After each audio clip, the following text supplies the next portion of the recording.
আসসালামু আলাইকুম। 30 দিন কৃতজ্ঞতা আদায় করার চ্যালেঞ্জের আজকে ষষ্ঠ দিন। আশা করি সবাই ভালো আছেন। আজকে আমরা কথা বলবো সাফল্য এবং চাকরি নিয়ে।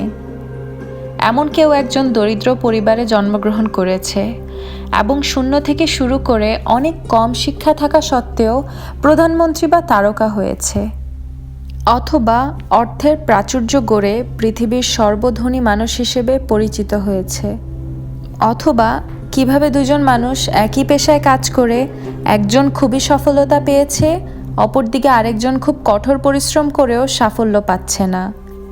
সফল ব্যক্তির একটি উদাহরণ হিসেবে দেখতে পাই যে মুসলমানরা মদিনায় গিয়েছিল, স্যার আনসার ওনাদেরকে সাহায্য করেছিল। আব্দুর রহমান ইবনে রৌফ কোনো সাহায্য নিতে চাচ্ছিল না। তিনি শুধু বলেছিলেন, আমাকে মার্কেট কোথায় তা দেখিয়ে দাও। উনি বাণিজ্য করতে পারদর্শী ছিলেন এবং খুব কম সময়ে উনি খুব অর্থ সম্পদ অর্জন করেছিলেন এবং তিনি প্রায় নিজের সম্পদের পুরো বা অর্ধেকই সাদকায় দিয়ে দিতেন। একবার তিনি 1500 উট দিয়েছেন, একবার 40,000 দিনার দিয়েছেন। এভাবে তিনি অনেকবার সাদকা দিয়েছেন। সফলতার চাবিকাঠি হচ্ছে কৃতজ্ঞতা। Because according to the law of attraction, আপনার কৃতজ্ঞ হতে হবে যদি আপনি সফলতা পেতে চান। কৃতজ্ঞ হওয়ার মাধ্যমে আপনি সফলতাকে নিজের দিকে আকর্ষিত করতে পারেন সফল হওয়ার জন্য। তাই কৃতজ্ঞতা ছাড়া সফলতাকে পুরোপুরি পাওয়া অসম্ভব।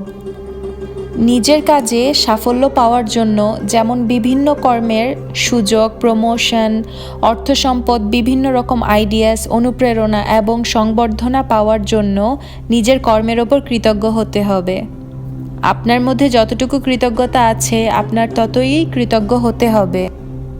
এরই মধ্যে দিয়ে আপনার হয়তো ধারণা হয়ে গেছে যে আপনার যা অর্থ আছে তা আরও বৃদ্ধি করতে হলে আপনার এখন যা আছে তার জন্য আপনার শুকরিয়া আদায় করতে হবে।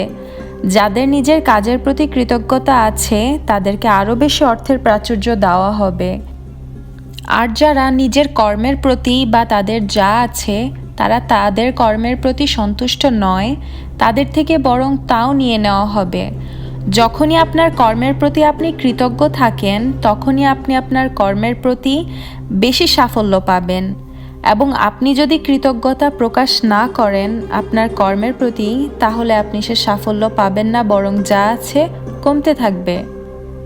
যখন আপনি আপনার কর্মের প্রতি কম সময় দিচ্ছেন বা কৃতজ্ঞতা প্রকাশ করছেন না, তখন আপনার কর্মের উন্নতি হবে না এবং আপনি নিজেকে সন্তুষ্ট করার মতো অর্থ পাচ্ছেন না। যতটুকু কৃতজ্ঞ আপনি জানাবেন ততটুকু সমানুপাতিক সফলতাই আপনি পাবেন। আপনি কতটুকু সফলতা পাবেন এটার কন্ট্রোল সম্পূর্ণ আপনার হাতে, আর এটি হচ্ছে আপনি কতটুকু কৃতজ্ঞতা প্রকাশ করেন এর মাধ্যমে। যদি আপনি একজন ব্যবসায়ী হয়ে থাকেন তাহলে আপনার ব্যবসার কতটুকু লাভ বা লোকসান হচ্ছে তা নির্ভর করে আপনি কতটুকু কৃতজ্ঞতা প্রকাশ করছেন। আপনি যতটুকু কৃতজ্ঞতা প্রকাশ করবেন আপনার কাস্টমারদের প্রতি এবং আপনার কর্মচারীদের প্রতি, ততটুকুই সফলতা আপনি পাবেন। যখনই একজন ব্যবসায়ী তার ব্যবসার প্রতি অকৃতজ্ঞ হওয়া শুরু করে, যেখানে তার কৃতজ্ঞ হওয়ার কথা সেখানে তিনি দুশ্চিন্তায় ভোগে, তখনই তার ব্যবসার অবনতি ঘটে। যদি আপনি একজন অভিভাবক হয়ে থাকেন এবং আপনার কর্মই আপনার পরিবার এবং আপনার সন্তানের দেখভালের জন্য নির্ভর হয়ে থাকে, তখন আপনার যেটুকু আছে ততটুকুর উপরই কৃতজ্ঞতা প্রকাশ করতে হবে। এবং আপনি যদি এখন হতে কৃতজ্ঞ থাকেন বা কৃতজ্ঞতা প্রকাশ করেন, তাহলে আপনি ততই সাপোর্ট পাবেন এবং ততই মুহূর্ত আপনার জীবনে আসবে। আপনি যাই করে থাকেন না কেন, আপনি যদি কাউকে কোরআন পাঠ শিখান, আপনি যদি কাউকে রান্না করে খাওয়ান, আপনি বাসার সেলাই কাজ করেন বা আপনি কাজ না করেন, আপনার স্বামী কাজ করে থাকে, যাই হোক না কেন আপনার যে ইনকাম সোর্স, আপনি তার জন্য কৃতজ্ঞতা প্রকাশ করুন। আপনার উচিত আপনার কর্মকে সম্মান করা, সেটা যেটাই হোক না কেন, এবং আপনার আগ্রহী হওয়া উচিত যখন আপনি কাজে যাচ্ছেন, এবং এটির কোনোই বিকল্প নেই। আপনি এখন যেখানে কাজ করছেন ওখানে যদি আপনি সন্তুষ্ট প্রকাশ না করেন, তাহলে আপনি যে কাজটি করছেন বা আপনি যে কাজটি করতে চান সেটা আপনি কখনো করতে পারবেন না। নিজের কল্পনার চাকরিটি খুঁজে পেতে হলে আপনি এখন যে কাজ করছেন সে কাজটির ওপর আপনার কৃতজ্ঞ প্রকাশ করতে হবে। আপনি যদি বেশি অর্থ লাভ করতে চান তাহলে আপনার এখন যতটুকু আছে ততটুকুতেই কৃতজ্ঞ প্রকাশ করতে হবে। এটি আরও ভালোভাবে বোঝানোর জন্য আপনি আপনার চোখ কিছু সময়ের জন্য বন্ধ করুন, বরং আমার কথা মনোযোগ দিয়ে শুনুন। আমাদের ধর্মে মানা হয় আমাদের দুই ঘাড়ে দুইজন ফেরেশতা থাকেন। আমরা সারাদিন ভালো খারাপ কি করছি তা ওনারা লিখে থাকেন।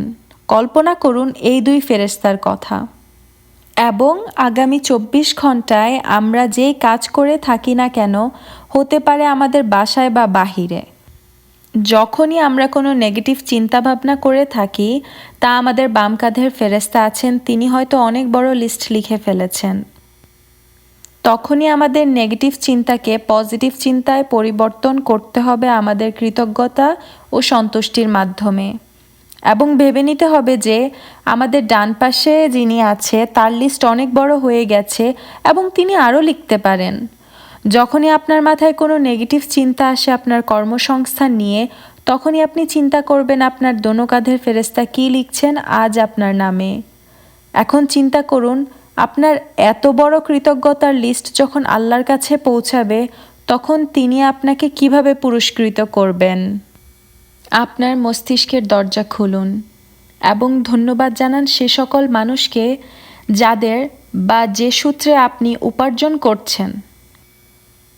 আপনি হোক বা আপনার স্বামী, যে উৎসেই টাকা আসুক না কেন ওটার ওপর কৃতজ্ঞ থাকুন এবং আল্লাহর কাছে শুকরিয়া আদায় করুন। কৃতজ্ঞতাকে অনুভব করুন এবং আবেগের সাথে কৃতজ্ঞতা প্রকাশ করুন। যখনই আপনি আলহামদুলিল্লাহ বলেন অথবা আল্লাহর কাছে শুকরিয়া জানান তখনই আপনি অনুভূতির সাথে করুন। এবং এটি করার সর্বোত্তম উপায় হচ্ছে লিখে, যা আমি আপনাদেরকে প্রথম থেকেই শিখিয়ে আসছি। এবং এই জিনিসটা অনুভব করতে হলে লিখেই করা উচিত। আজ রাত এশার পরে এমন 5টি ভালো জিনিস লিখবেন যেটি আপনার সাথে ঘটে গিয়েছে, এবং আজ ফজরের পর 10টি নিয়ামতের কথা লিখুন যেটির জন্য আপনি কৃতজ্ঞ, এবং প্রতিটির জন্যই আল্লাহর কাছে 3 বার করে শুকরিয়া আদায় করুন। এটাই আজকের চ্যালেঞ্জ। আর আমি আশাবাদী যে এই কাজগুলো প্র্যাকটিস করলে আপনি আপনার মধ্যে সেই পরিবর্তনগুলো দেখতে পাবেন ইনশাআল্লাহ। আর যদি আপনি এই পরিবর্তনগুলো না দেখেন তাহলে বুঝবেন যে অন্য কোনো এনার্জি আপনার মধ্যে ঢুকেছে। আল্লাহ আপনাদের ভালো রাখুক। কালকে আবার নতুন একটি চ্যালেঞ্জ নিয়ে আসবো ইনশাআল্লাহ। আসসালামু আলাইকুম।